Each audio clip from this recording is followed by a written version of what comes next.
তো এই শাহিন দেখা যাক গোল করতে পারেন কিনা, এবং সাইড বুঝতে পেরেছিলেন কিন্তু করার কিছুই ছিল না।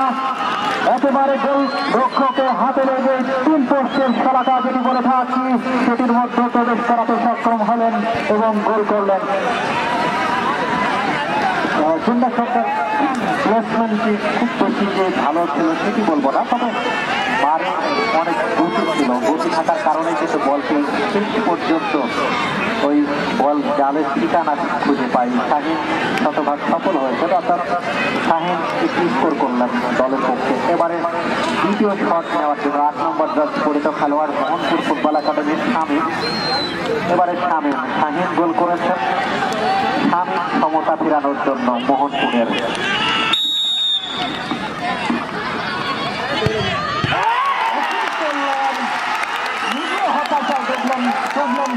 দর্শকদের হতাশাকে বলেন, হতাশার রঙিন সাগরের যে বিষাক্ত পেয়ালা, তাদের যে কিছু সংখ্যক দর্শক তাদেরকে তাদের হাতে কিন্তু তুলে দিলেন, অর্থাৎ পিছিয়ে পড়ল জাহানাবাদ নগরুল ইসলাম।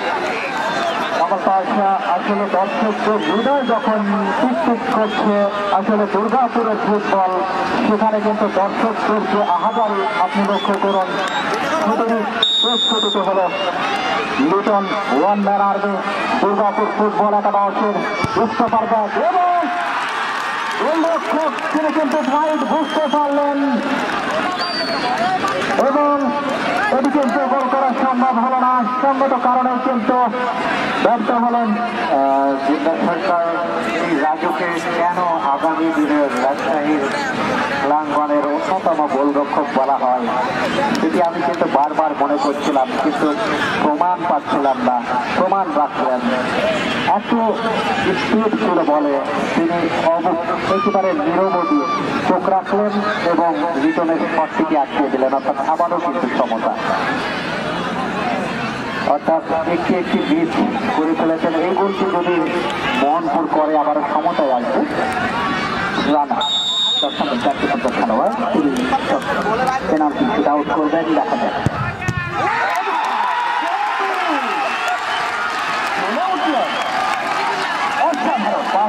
যখন রাজুর প্রশংসা করছিলাম, যে রাজুর প্রশংসা যখন করছিলাম, প্রদীপ আমার মনে হয় মনে মনে ওই শখ করছিলেন যে আমি কেন পিছিয়ে থাকবো, আমি কি গোলরক্ষক ভালো না। অর্থাৎ প্রদীপ কি করলেন, পরে শটটি ঠেকিয়ে দিলেন। অর্থাৎ দুর্গাপুর 1, মোহনপুর কিন্তু 14। দুটি দুটি শট থেকে দুর্গাপুর একটি গোল করেছে, মোহনপুর 2টি।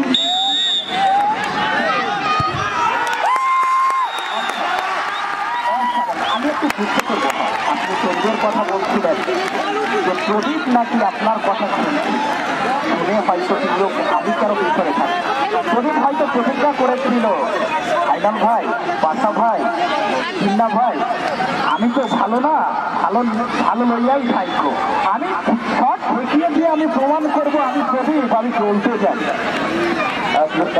কামাল পাশা প্রদীপ কিন্তু চলে আসছে পক্ষান্তরে সেই রাজু, তিনিও কিন্তু রাজুর যে সুনাম সেটি কিন্তু রেখেছেন। দেখা যাক এই জায়গা থেকে প্রদীপ চলে উঠতে পারেন, তাহলে দুর্গাপুরের যে সুনাম, জিন্দা সরকার দিনের যখন শেষ প্রান্ত তখন কিন্তু প্রদীপের দরকার হয়।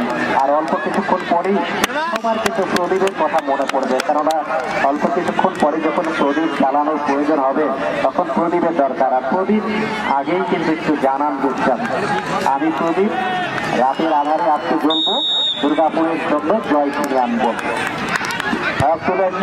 এবং একেবারে সাইড বুঝতে পেরেছিলেন বটে, কিন্তু করার কিছুই ছিল না। যে জায়গাতে মারলে গোল হয় সেই জায়গাতে কিন্তু রাখলেন, আর গোল হয়ে গেল। পারভেজ, যার কথা বলছিলাম, পারভেজ এই খেলোয়াড়টি ছোটখাটো ধরনের খেলোয়াড়, তবে অসাধারণ মাথাটা, কেননা চমৎকার একজন খেলোয়াড়। মাঝ মাঠে অত্যন্ত প্রহরী বলা হয় তাকে, তার পাশ থেকে আক্রমণ ছাড়া চমৎকার একটি প্লেসমেন্ট শট করলেন। প্লেসমেন্ট শটে ছিল, সে কারণে কিন্তু জালের দেখা পেয়েছে। অর্থাৎ মোহনপুর 1, এই মুহূর্তে দুর্গাপুর 2। এবং পেরেছিলেন, কিন্তু কিছুই করার ছিল না, গ্রাউন্ডে রেখেছিলেন, সুযোগ পেলেন না বলে হাত খাওয়ানোর। সঙ্গত কথা বলের সাথে চালের যে আলিঙ্গন এনগেজ, সেই এনগেজমেন্ট লক্ষ্য করলাম এবং দুর্গাপুর কিন্তু বিজয়ের তার প্রান্তে দাঁড়িয়ে। কেননা আপনি লক্ষ্য করুন ইতিমধ্যে কিন্তু 2টি বল নষ্ট করেছে, এক্ষেত্রে বলবো আমি জাহানাবাদ নবারুণ ক্লাব। ক্ষমতায় আসার কিন্তু সুযোগ রয়েছে এখনো মনে হয়। দুটি গোল করতে হবে মোহনপুরকে এবং দুর্গাপুরের যে সেটি মিস করতে হবে, তাহলে কিন্তু ক্ষমতায় আসবে। অর্থাৎ দুর্গাপুরকে মিস করতে হবে এবং দুটি সঠিক গোল করতে হবে মোহনপুরকে। অনেক কঠিন একটি সমীকরণ, এই কঠিন সমীকরণটি ঘটে